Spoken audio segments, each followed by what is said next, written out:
Coming to you from the studios of AM 950 KTNF, the progressive voice of Minnesota. This is The Gailey Show. I am your host, John Parker. Joining me in studio, our executive producer, Jim Pounds. Hey, all. Today is our weekly culture and entertainment episode. What is on the show today? Legendary audiobook narrator Natalie Naudus will be here to talk about her upcoming debut novel, Gay the Pray Away. But up first, Ross Mathews, Emmy-winning television host and producer, and along with his husband, Dr. Wellington Garcia Mathews, who has served in the field of education for over a decade as a primary teacher, assistant principal, director of curriculum and instruction, associate director of ENL and equity in New York.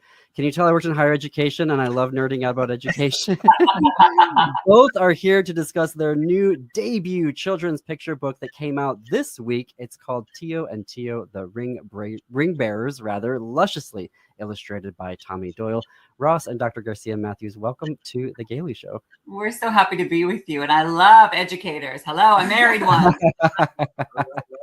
Absolutely. So I know you all were on CBS Morning Show this week, so clearly this is a step up, but we're really glad to have you here. On a side, I'd be remiss not to say that, Ross, we didn't meet you, but last year you hosted the GLAAD Media Awards. Yes. And we were there on a other show that we produce and executive produce. So I was like, oh my goodness, we're going to get to see Ross and talk to him today. So it's really great to meet you. I'm so happy to chat with you. You know, I love Minnesota. I do. I go there a lot. I love it. And we're just so proud of this little book that we made too. The fact that we get to go around and talk about it and spread the word makes us so happy. So thank you for asking us on. Absolutely. So the book is based on the true life story of your marriage. 3-year anniversary this May 7th. Congratulations. Thank you.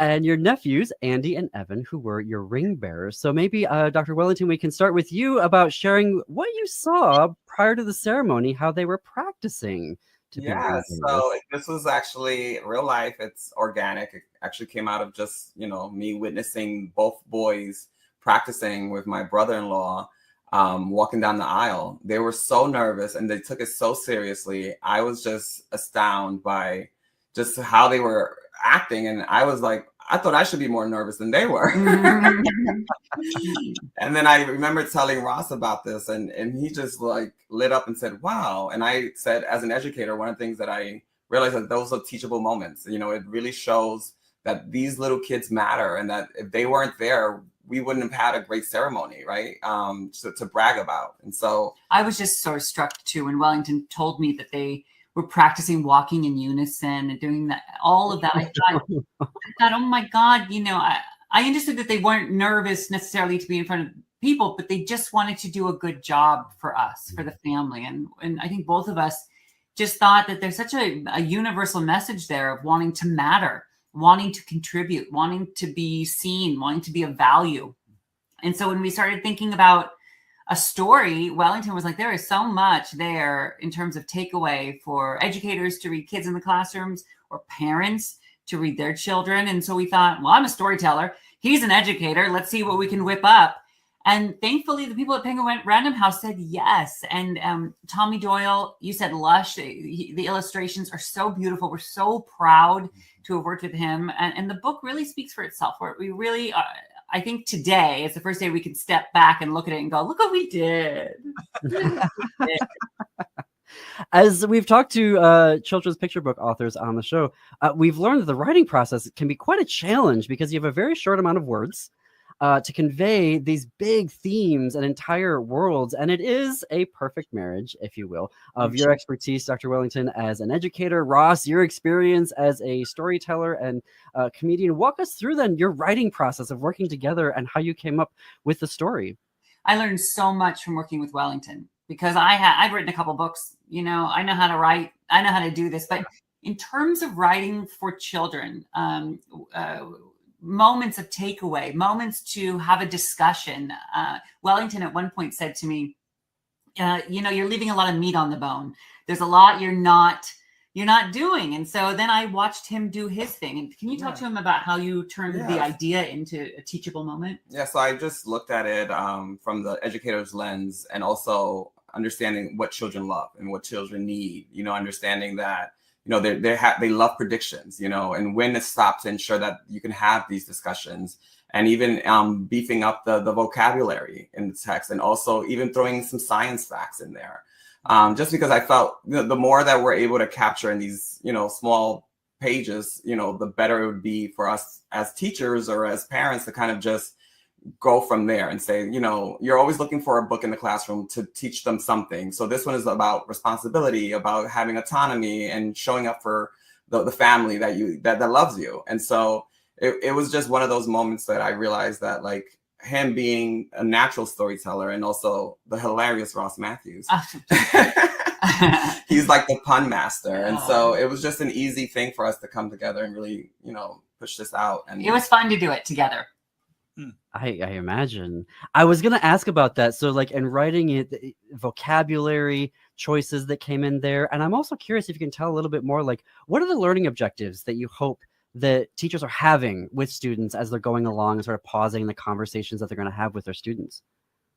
So I feel that one of the big, universal message that we were trying to do is ensuring that they matter, right? That these moments, these small moments, no matter how small you think they are in this whole scheme of it all, you become the star, right? And so this book specifically, we actually had our students, I'm not my students, my nephews, we call them interns because they were so helpful in this whole process.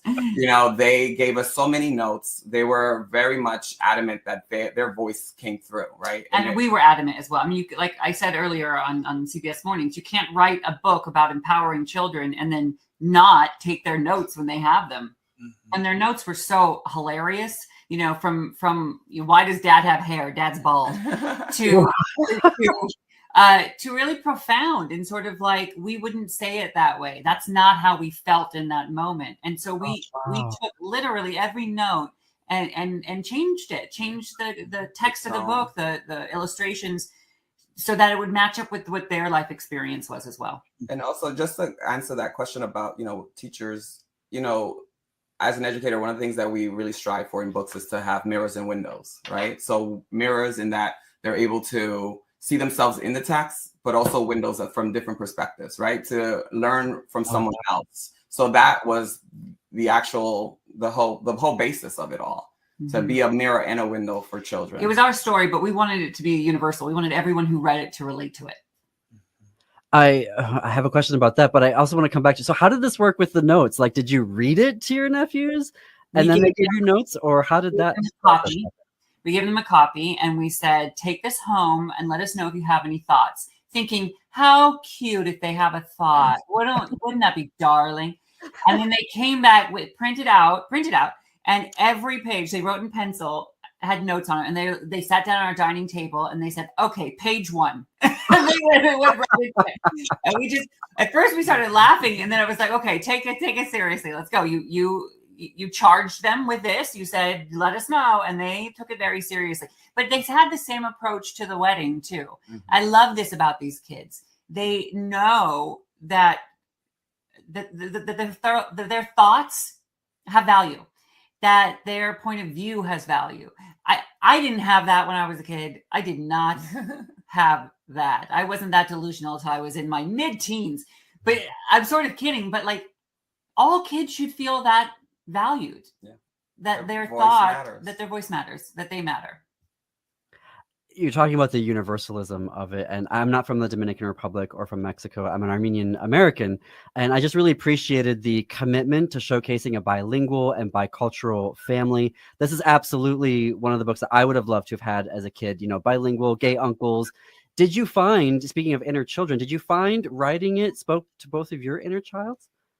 We, throughout the whole wedding process, not so much the writing of the book, but the wedding process, both of us were reflecting constantly on what does it look like? What does it look like? Because we didn't, you hear the cliche of like little girls dreaming about their Prince Charming one day, imagining what their wedding would be like. I can tell you, and I think I speak for a lot of people of this generation, gay men and women, gay people across all genders. We didn't really picture our weddings because they were not an option. So it's not, when people ask, is it like you picture as a little kid? Girl, I didn't picture this as a little kid. I think that is a really interesting thing. What a beautiful thing now that we can have these weddings, we can celebrate our love and they can be official. And but it's not something I dreamt about. Same. If you're just joining us, we're talking with husbands Ross Mathew, Emmy-winning television host and producer, and Dr. Wellington Garcia Matthews, educator, assistant principal, and adjunct professor, about their new children's book, Tio and Tio. I have to ask then, did Andy and Evan hide your rings in their football soccer cleats? We didn't find out about till later, but you'll notice on that page when they're hiding the rings and finding that. And I love where they go into sort of a fantasy place of what could happen if they don't put it in the right spot. A parent could grab it.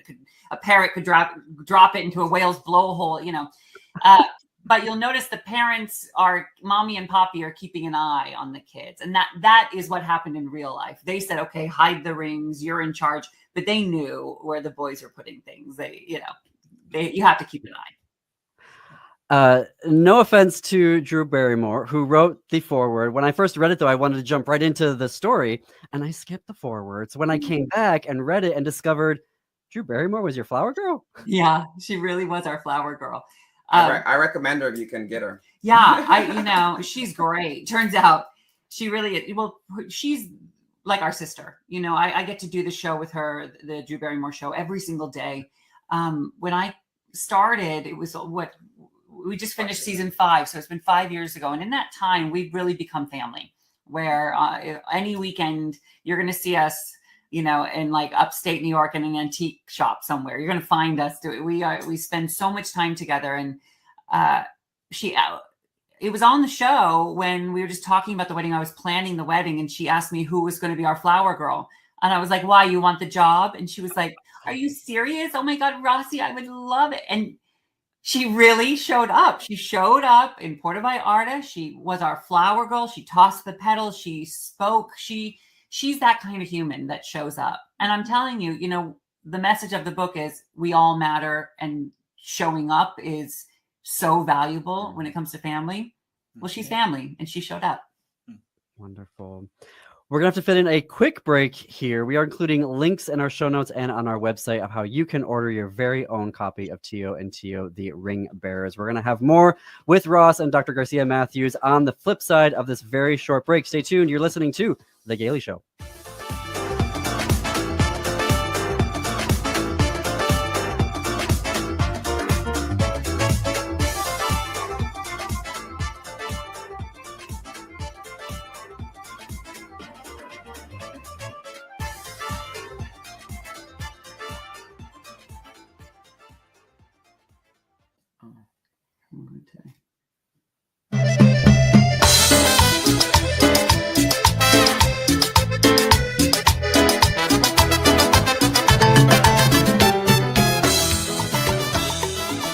Welcome back to The Gailey Show. I am your host, John Parker. It is 21 minutes past the hour. We're here with husbands Ross Mathews, Emmy-winning television host and producer, and Dr. Wellington Garcia Matthews, educator, assistant principal, and adjunct professor, about their new children's picture book, Tio and Tio, The Ring Bearers, illustrated by Tommy Doyle. Jim, executive producer, here with me. Did you have a question? When we have major celebrities, I'm only allowed one question. So here's my one. Well, it was in my contract, Jim. You just get this one, so I hope it's good. Well, no, I understand that. Yeah, that's good judgment on your part.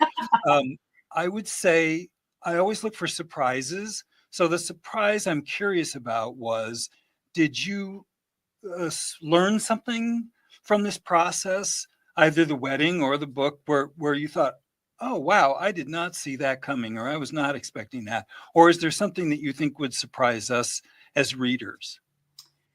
Oh, that's great. Well, I learned a lot. I learned a lot about how to speak to children. Honestly, like, I'm the baby. I was the youngest in the family. I don't have children. I was a child for almost 18 years. I've met tens of children, and I know our nephews. And Wellington has been in the classroom for 2 decades. He's now an administrator. He's been a director of curriculum, picking the curriculum in schools.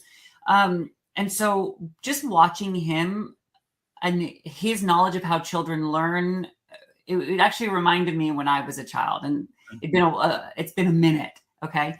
So I was surprised at how removed I was from that world. And it's one of my favorite things in the world is seeing the person I love use their superpower. And I love this man. He is so smart and so good and kind to me, but he also is so good at what he does. And for me, seeing him in his element was I don't know if surprise is the right word, but I didn't know to expect it. You know?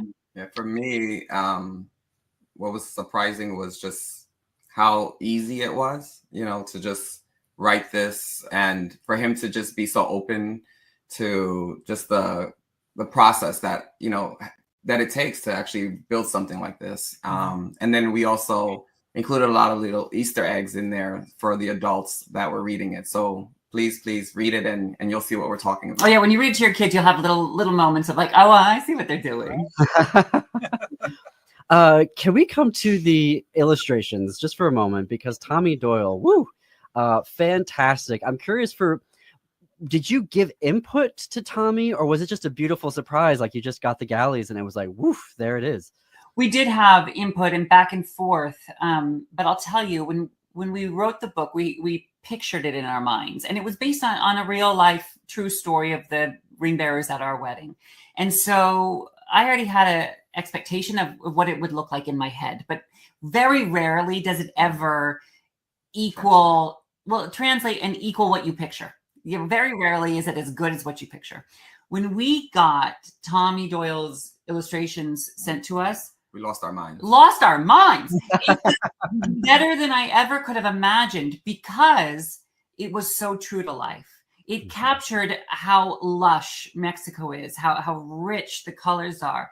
It captured the diversity of our family and our wedding guests and the people who were there. It captured the energy of our nephews, and it captured the love of our family. And I know that like they're just illustrations, but this book lives or dies on the illustrations. You have to feel like the reader must feel like they have entered a world. And I think Tommy Doyle, who is so great, had a real challenge because he had to base it on an idea that was already in our heads. We had already seen this play out. And he matched reality. And to me, it's reality plus. That's what Tommy did. They're absolutely gorgeous. Thank you. As you can imagine, on a show called The Gailey Show, we do talk about book bans a lot, where beautiful, loving, and funny books such as Tio and Tio are removed from school libraries. Share with us, as authors, the importance of having picture books that show all types of families, including LGBTQ families. Yeah, I have to say, we were aware of it while we were writing. Now, when you read this book, it is not a political book. It just is set at our wedding. It's about two little boys showing up for their family. But we knew, I don't think anyone's blind to what's going on in the world. And that's so heartbreaking, because I think a lot of the books that are being banned without being read, you know?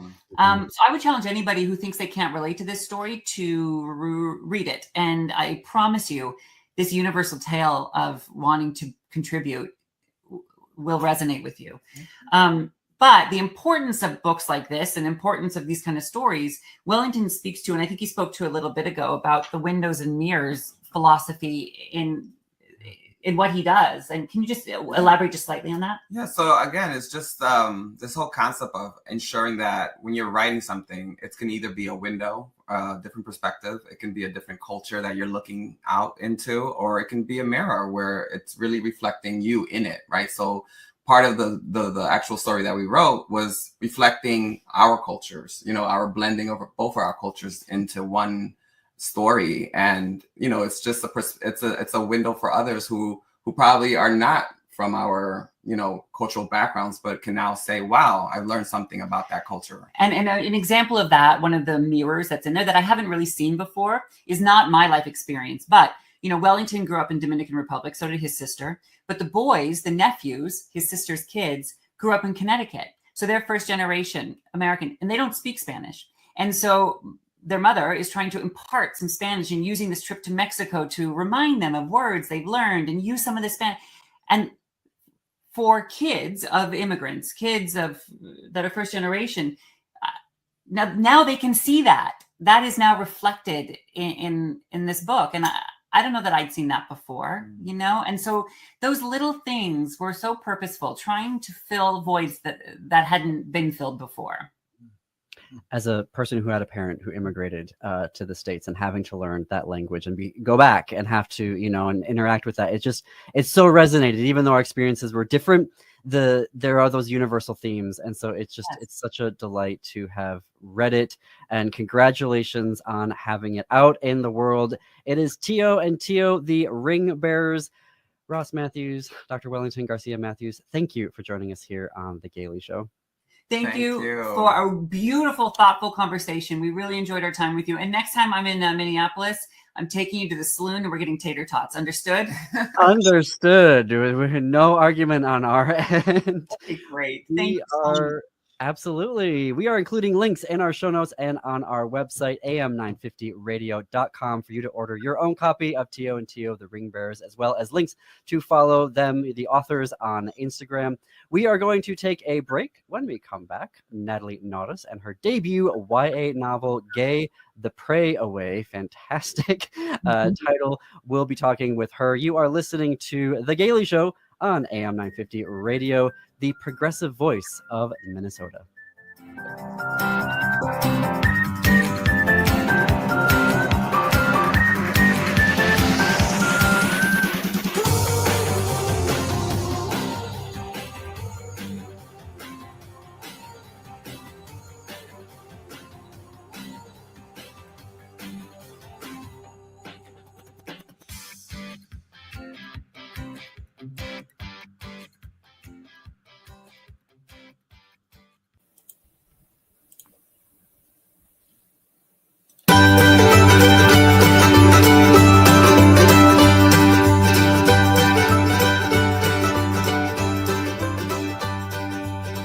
Broadcasting from the studios of AM 950 KTNF, the progressive voice of Minnesota. Welcome back to The Gailey Show. I'm your host, John Parker. It is 33 minutes past the hour. Joining me now is Natalie Naudus. Natalie is an Audie and Earphones award-winning audiobook narrator of over 400 titles. That's right, 400.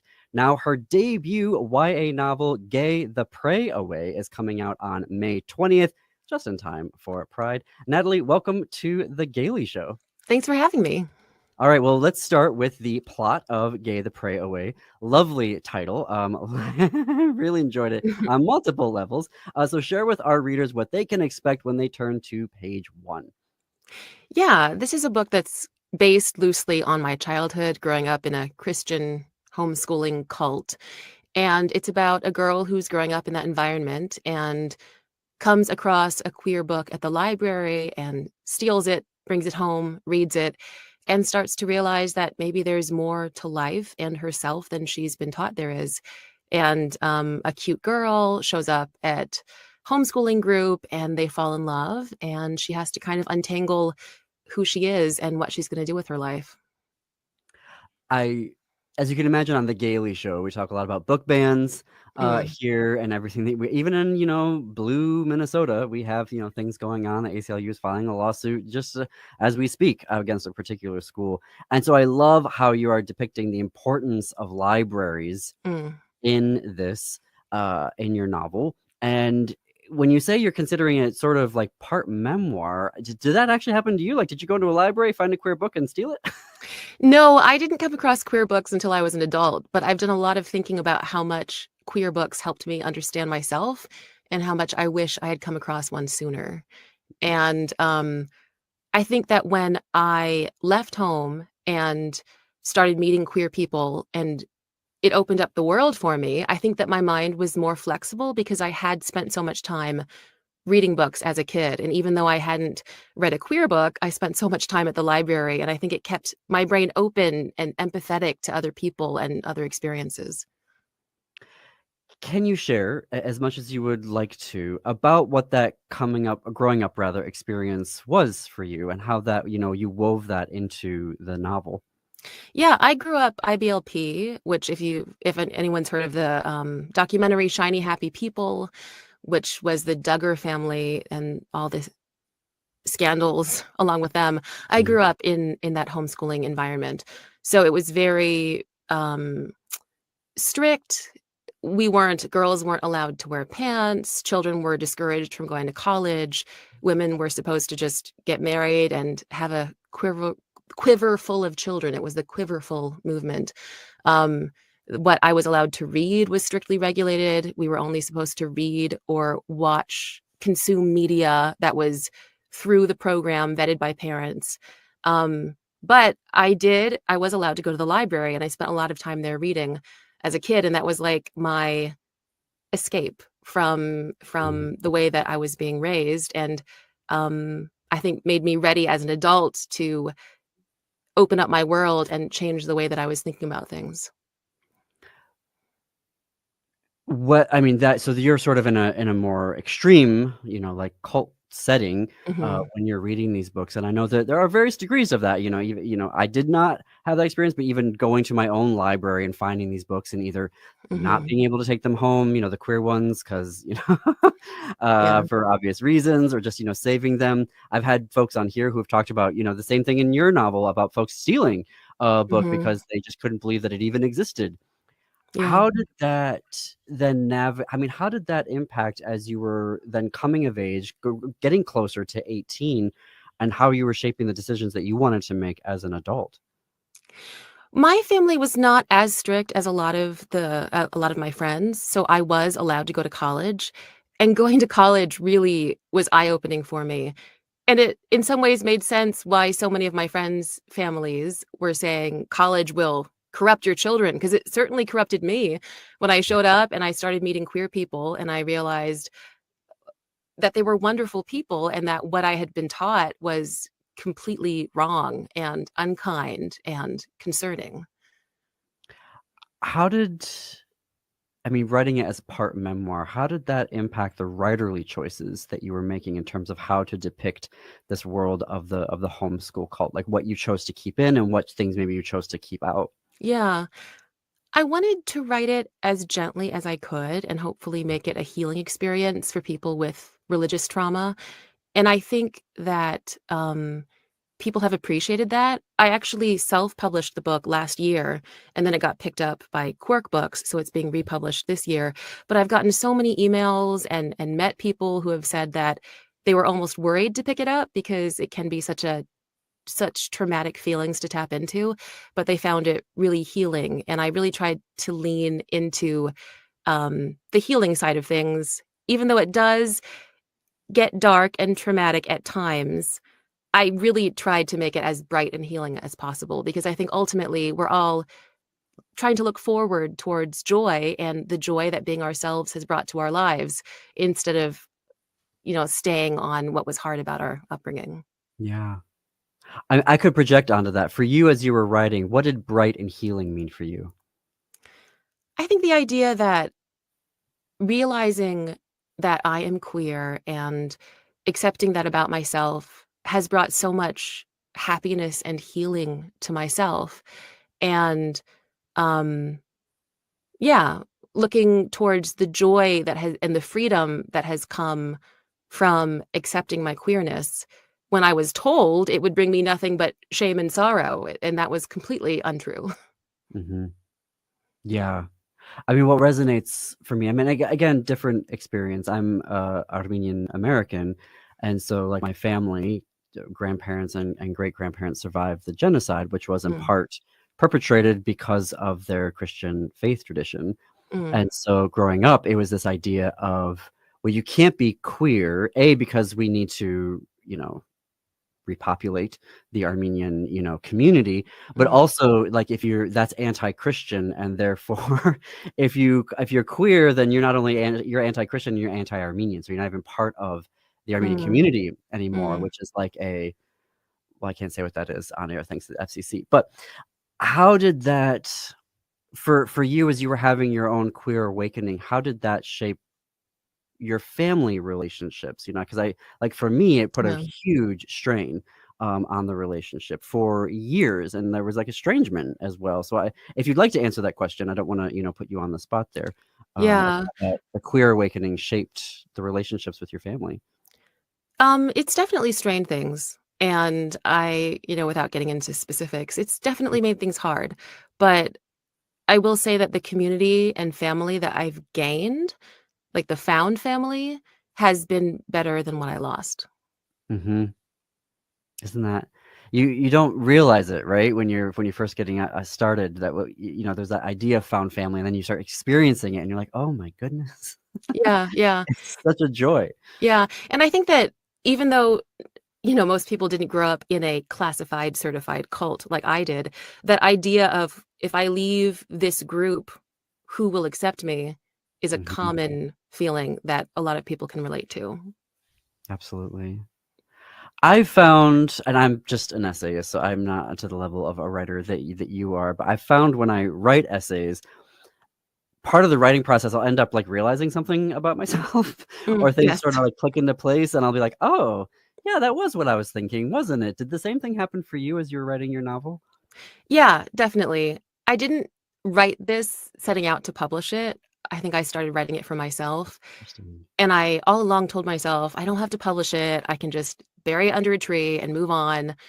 But when I had finished writing it and I had some people close to me read it, hearing from them how validating it felt to read that and feel seen was a really validating for me because it felt so alone and like these were thoughts and feelings that I felt like only I had had, and I hadn't seen it reflected in literature, even as someone who reads a lot of queer fiction for my job. So that really encouraged me to go ahead and put it out there. And it's been so validating for other people, but also for me to realize that we were not alone in what felt like such an isolating experience. Right. If you are just joining us, we are talking with Natalie Naudus, an Audie and Earphones award-winning audiobook narrator whose debut novel, Gay the Prey Away, comes out May 20th. To follow up on that, Natalie, how do you talk with folks who are trying to untangle the relationship between religious trauma and queerness right now, particularly as you're trying to do it in your novel through that queer, or through that, well, obviously queer, but that healing, joyful lens? I think for me, a really big part of healing my inner child was becoming a parent myself. And I'm not saying that's how Mm. everyone should heal their trauma, Right. but interacting with my children and having that instinct to fall back on the way that I was parented, and then realizing, no, they don't deserve that. They're not giving me a hard time. They're having a hard time, and they deserve gentleness and compassion and patience. Realizing that and giving that to my children has helped heal my inner child and realize that I deserved that. And I deserved kindness and compassion as a child, even as an adult, it was still in my mind that maybe I deserved to be treated that way. Maybe I deserved to be spanked and belittled and told that I was wrong and sinful. But being a parent, I see how hurtful that is, and I can't imagine doing that to my kids.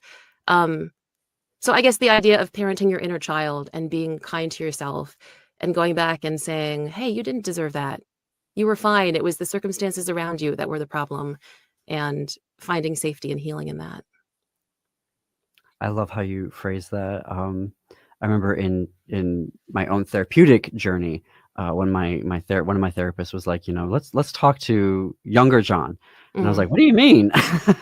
Like, but the tuning into that experience, and even like they used a very narrative format to do that therapeutic process is just so um, healing Yeah. and tuning to that. And I think folks are like, well, let's just deal with the now and try to get through it, and then quote unquote move on. And so I love Mm, how you're framing that parenting the inner child is mm. so important and so possible, right, Yeah. for folks to do.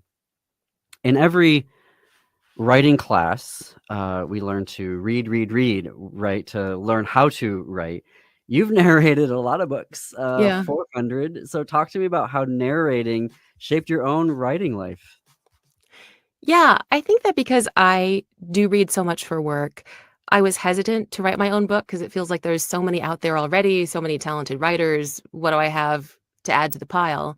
But I think it made me really dig deep and write what I felt I had the most to say about. And I think that most people have a thing or two that they are the most qualified to talk about. And I feel like I really went with that instead of um, trying to write to market or something, that would be just delightful for everybody or fun. I really wrote what specifically I feel like I needed.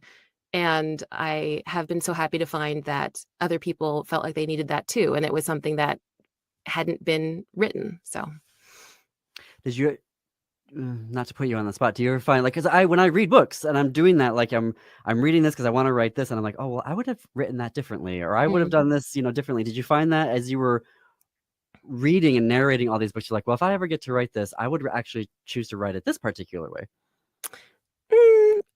When I'm recording, I feel like my job is not to judge the work at all. I'm the waiter. I'm delivering the meal to the listener. So I don't judge it. I am just performing it to the best of my abilities. And I do think I have a greater appreciation for writers and how much care they put into their books, especially after I've been through so many rounds of edits. There's a lot of love and care and devotion that goes into it, and I respect the hell out of authors. Well, this is why you are an award-winning and in-demand narrator of 400 titles. I have to fit in a break here. We're going to have a lot more to talk with Natalie about her new novel coming out May 20th, Gay the Prey Away. Keep it tuned to The Gailey Show. Be sure to follow us on Blue Sky for ticket giveaways and more progressive news and analysis. You can find us on at thegaileyshow.org on Blue Sky. Stay tuned, more to come.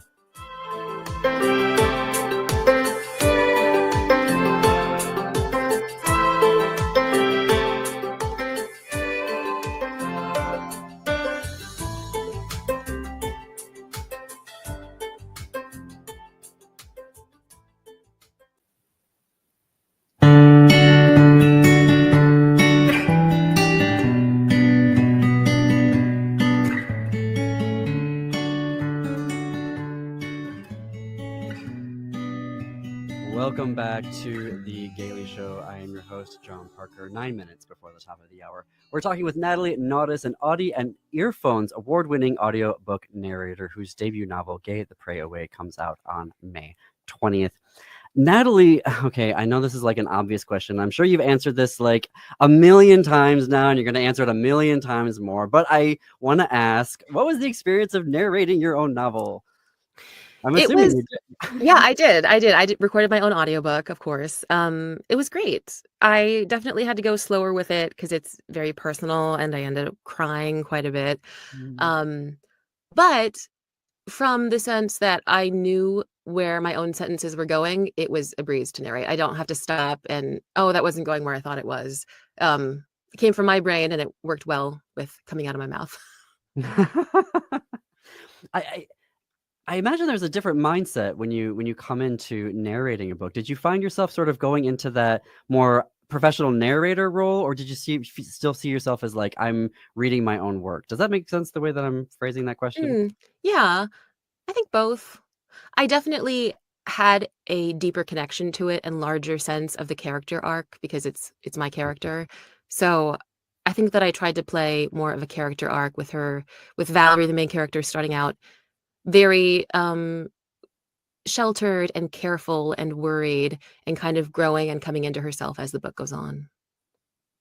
It must have been, one of the editing advice that you also get like in writing school, right? Is like, read your work out loud, and you'll be able to hear like where things are, like it's like if it's stumbling here, then you got to rework the sentences. And I imagine that must have been just an extra special part of the writing process for you. Yes, definitely. I caught a couple typos that were still left. I want to return to the idea of queer joy, if that's okay. Yeah.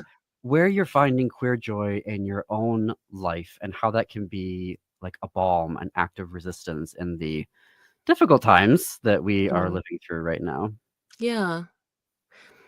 I think that growing up the way that I did, a lot of my life has been about looking for what feels best for myself without concerning myself with what I'm told I'm supposed to do. And that worked for getting me out of my childhood, and it's still working for getting me out of maybe what the societal mainstream is. I've been married to a man for 14 years, and about 2 years ago, we opened our marriage, and I have a partner now who I've been with for 2 years. And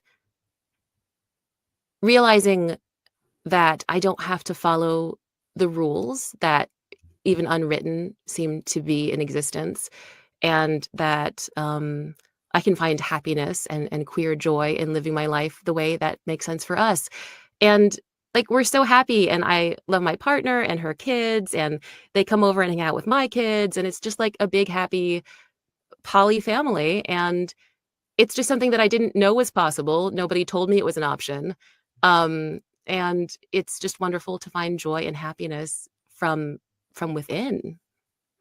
Yeah, I'm in a relationship or relationship or throuple, whatever the right word is Yeah. for that. And you don't get, no one tells you about these things when Yeah. you're either growing up or even as, an adult. And then the option presents itself and you're like, oh, wait a minute, this is liberating. Yeah. Everyone's like, you can do A or B. And it's like, well, what if I did C? Right? Yes. Best of both worlds. Yeah, As absolutely. it was. Okay, so you started life as an opera singer? Yeah. I went to music school for my undergrad, and then I got a master's in opera and ended up recording audiobooks, which is a much better fit, and it pays much better than opera singing. Does it really? I mean, opera singing can pay well, but it's for like just a few people. It's not Right. a thriving industry like audiobooks are. No, I can't imagine. No. Did you have particular composers or pieces that you love to sing? I am a mezzo soprano, which they call them the witches, the bitches, and the britches. They sing. I don't know if I'm allowed to say that. We'll beep that out if we can. Okay, so they sing mostly in operas, like old ladies, crones, and then pants rolls. So it wasn't the most fulfilling. Dance rolls? Like in like Mozart, Marriage of Figaro, there's a young man who's usually sung by a mezzo soprano in pants. They call them trouser rolls or pants rolls. And it's funny, when I was looking back on pictures of me, I have all these pictures of me like in suits, pretending to be a dude, like enjoying flirting with pretty girls on stage.